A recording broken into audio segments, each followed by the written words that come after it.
disappointed, but at the same time we came into this game, we knew what we were coming up against, and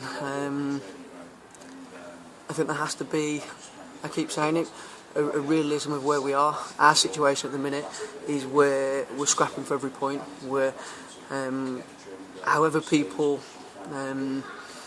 what people want and what I want and the expectations we have, at this moment in time, we can't push them, and we're in a battle. We need points on the board. The lads are aware of that, and that's our main aim at the minute. It's a horrible situation where, if we're being totally honest, everything, the situation, the group, the scenario, it's lost one man to do its job. So the realism is that there needs to be change. Now, the sooner we can get some more ingredients in, the better. Let's look at the match in a little more detail, if we may. What was the plan of action in that first half? Well, obviously we're coming away from home to, for me, one of the best football sides in the league. They move the ball well, and we knew that if we pressed from the off, we was likely to get picked off today, because from the work we've done on our shape over the last 3 weeks, we're still a million miles away from where it needs to be. So for us to come here and go gung-ho like we do at home, and we try and press and get in people's faces, we may have got picked off today. So the plan today was obviously first half to keep our shape, let their back four have it, play side to side, and then when we nick it, can we try and punish them? I think at times we kept our shape, but the boys took it a little bit too literally. When we did win it back, it was a case of we didn't want to go and hurt them. If we don't concede the sloppy goal, and again it's an individual error, we're coming away from home to a team just outside the playoffs, 0-0, and then you look at it and you look at our plan B, so to speak, when we went 60 minutes to 4-4-2. That was always going to be the case, but we expected to be in the game at 0-0 at that time, and then I think you've seen when we did that, we created 2 or 3 chances where we've got to score. We've had 2 flash across the goal mouth again, and they have to be goals. So individual areas for both goals again, and you look at the flow of the game and how it went. Like I say, if we come in at half time away from home here, we all turn out the game plan to the plan B, and I believe we would have got something, but we can't afford to keep giving the game to teams. Was it then too much of a defensive showing in that first half? Sat back too much? It was one of them where the shape had to be right today. Like I say, the boys took it literally, where it was like they had chains and they were stuck in our own half, and that comes with giving information to individuals and the individuals being able to carry it out. Now, I'm not stupid, I'm not naive enough to have took this role and say, right, now I'm going to go and get this group of players into the top 10. It was never going to happen. And I look at some people and I look at their expectations, and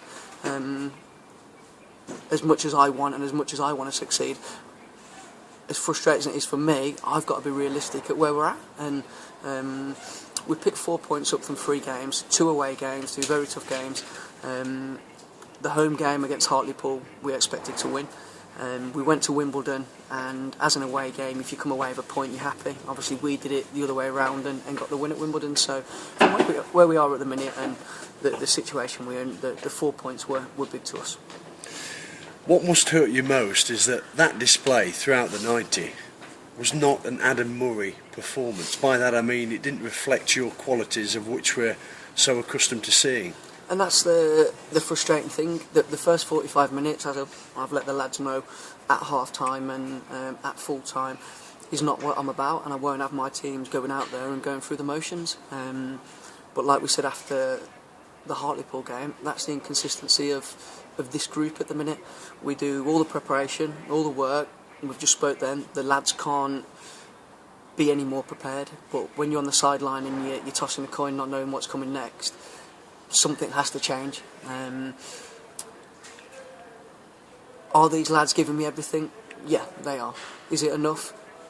I think we need a little bit of help in there. I think we're lacking a couple of leaders, a little bit of character, and more importantly a little bit of nous, because when we put a game plan together, if we haven't got people that can carry it out, then that is a problem. Just final reflections on the game. Was Dimitrov Eftimov at fault for that first one?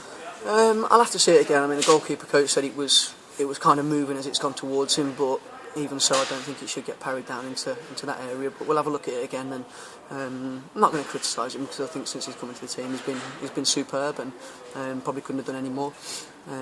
These things happen. It just at the minute it seems like every error, every little bit of luck or judgment is going against us, and this happens when you're in a situation that we're in. But we've got 23 games to play. It's a hell of a lot of football. Do you know what I mean? We'll come to the halfway point.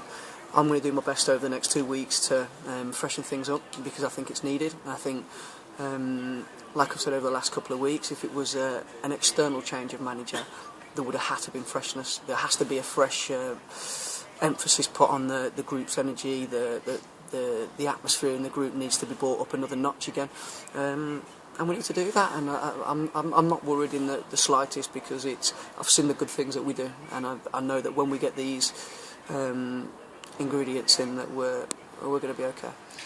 I said at the end of commentary, and with January on the horizon, the opening of the transfer window, of course, that this squad now needs not just a shot in the arm, but a total transfusion. Would you agree with that? Totally. The hard thing for myself and the staff is that coming up to halfway in the season, you can't have that total transfusion. We can't do the makeover that we'd love to do. Would you like to rip the spine out?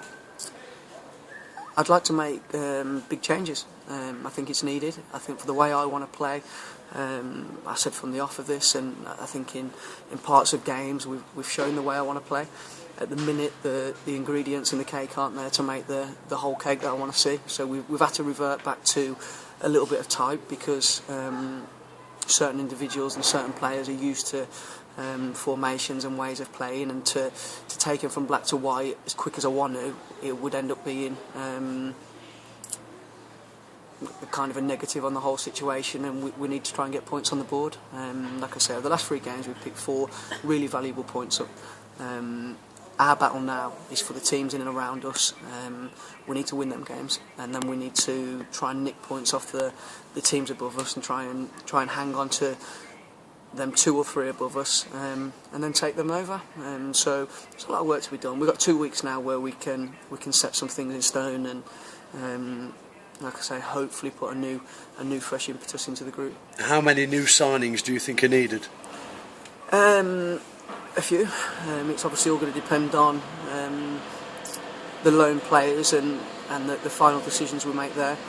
Then, if possible, we'll have a couple maybe going out to freshen things up. I think because this group's been in the situation it's been this season, it needs a burst of energy in there. It needs some life in there to go in and shake the whole thing up. Like I said at the start of this, we haven't got enough leaders, enough characters when that things aren't going to plan. And the biggest thing for me is we're lacking a little bit of intelligence and nous at the minute. Is a striker at the top of your shopping list? It's on the list. I think there's quite at the minute. There's a couple of things that are sitting at the top of the list, but again, it depends what we can do, and I've got to be realistic with the whole situation, and it's about wheeling and dealing and making sure that the people that come in are going to affect it. We won't be just bringing in people for the sake of it. I don't want 30 players with 8 sitting in the stands. I don't think that's good, and I don't think it bodes well for team spirit. But look, it was always going to be a challenge. I'm confident we'll be successful in our challenge. I haven't got a doubt of worry in me. I'm looking to the upcoming games and what we can do in these next couple of weeks, and I'm excited. I'm positive about it, and it's. I think people know me. I love it when we're up against it, and we'll come through the other side. No doubt about that. Finally, just what are the expectations now in the second half of the season? Well, for me, if as much as a player I wanted to win everything, I wanted to finish top of everything. Second best was never an option. As a manager, I'm not going to drop them standards. For this season, if we can break that top half of the table, we've won the league. that has to be our aim, to get into the top half of that table and push on from there.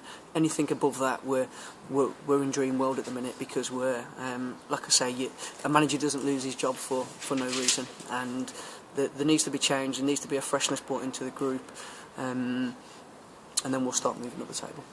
Thanks for your time, Adam. Happy New Year to you, Lindsay and family. Thank you very much. Bye bye.